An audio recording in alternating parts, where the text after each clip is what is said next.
May you be open, my love, to the possibility that you do not exist in any self-concept.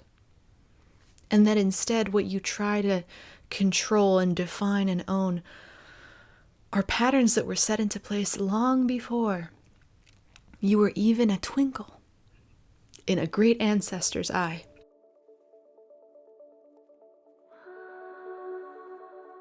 Hello, my sweet friend. It's me, Amanda the Little Reader, and it's the first day of May Day.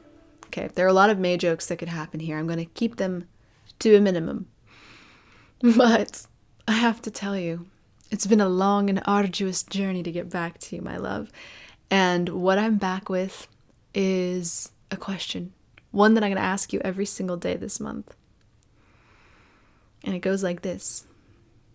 May you be open to the possibility that. And then wham, I'm going to lay something on you. So are you ready for today's? Take a deep breath in if you dare. And let it out. And look at me if you can, if you have eyes to see. If not, just bring your focus to this moment. May you be open to the possibility that you don't exist.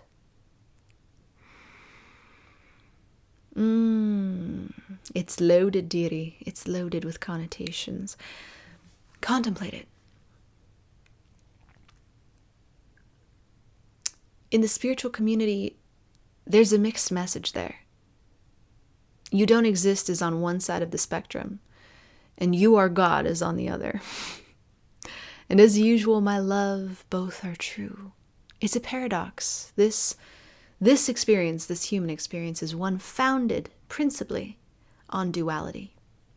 And if you can embrace paradox, kiss them both extremes, accept them both as true, then you're already well on your way. So many of us have already been pre-programmed with this idea that we are divine. We are in control. We can manifest anything, create anything. As you think, so you are.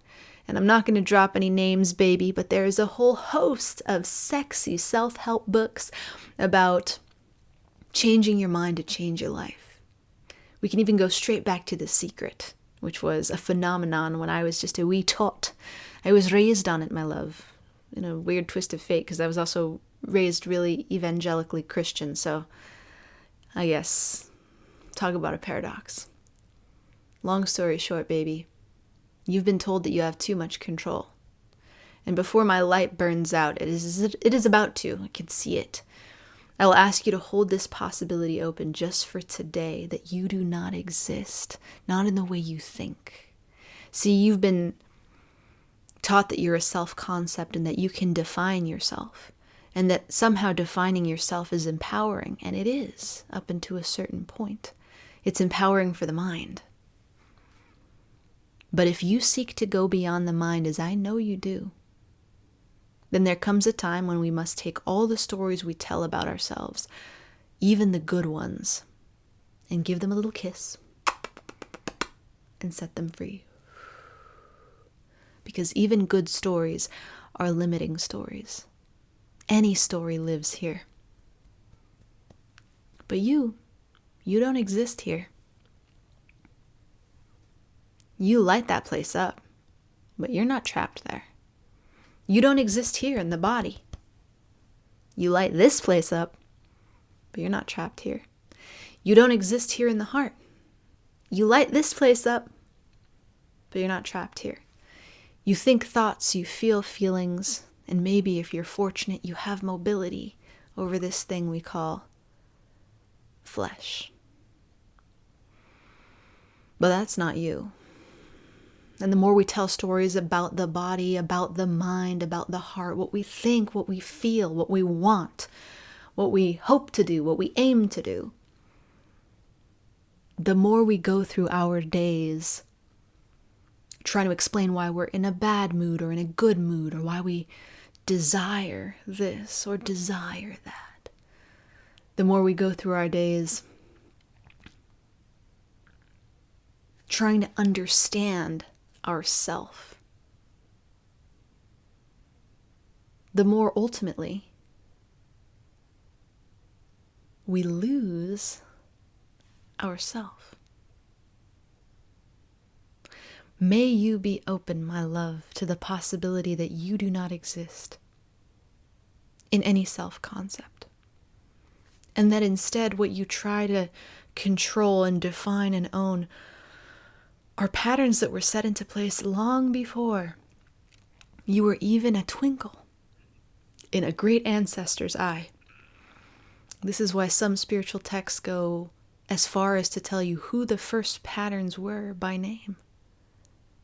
It's often a man and a woman, to encapsulate the two sides of this paradoxical experience, masculine and feminine, or yin and yang. The divine wants you to know that you're not patterns, that patterns are real, but they don't exist as a self, and that nothing in this world, not your accomplishments or your so-called failings, is personal. No attack that's ever been done to you and no attack that you've ever done to another has been personal. Your patterns are just patterns, but they're not you. They just run like clocks, and like clocks, they're bound to time. But you're not that. You're the witness of the pattern.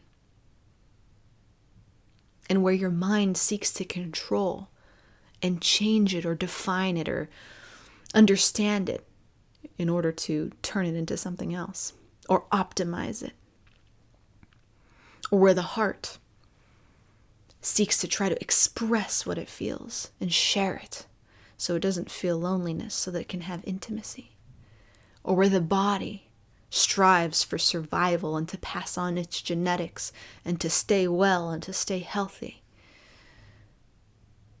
where all of these aspects have agendas, you have none, because you don't exist in terms that can be defined. You are the one watching it all unfold.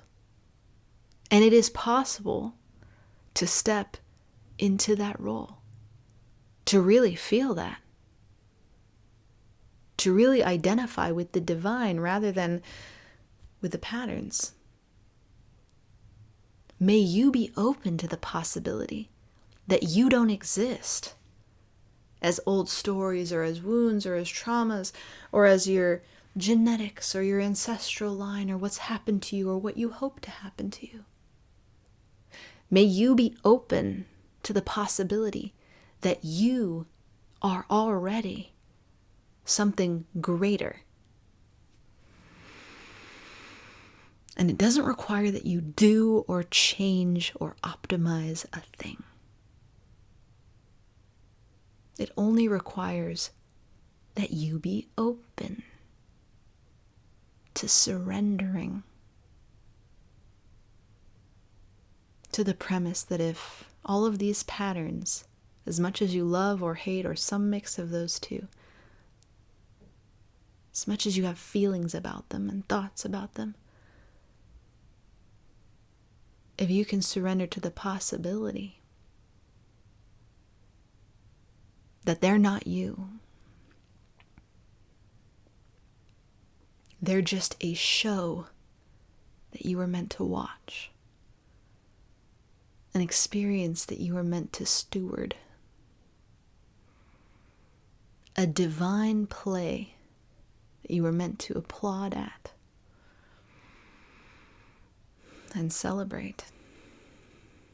If you can be open to that possibility, then everything that comes after that, easy.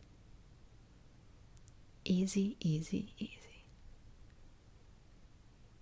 May you be open, my love. And when you get in the day and you start to feel things very personally and think very personal thoughts and try to control and plan and cater and shift and accomplish and, puppeteer and identify with those patterns as you again and start to go, this is me, this is me, this is me. May you be open to the possibility that it ain't. That you bear witness. And you respond sometimes by directing a stream of consciousness. But mostly, you just sit back and watch. May you be open, my sweet friend. May you be open. Until we meet again, I'm sending you, the you that does not exist, all the love that I've got. Always more, never less. Because you're so very worthy of it. Because you are it.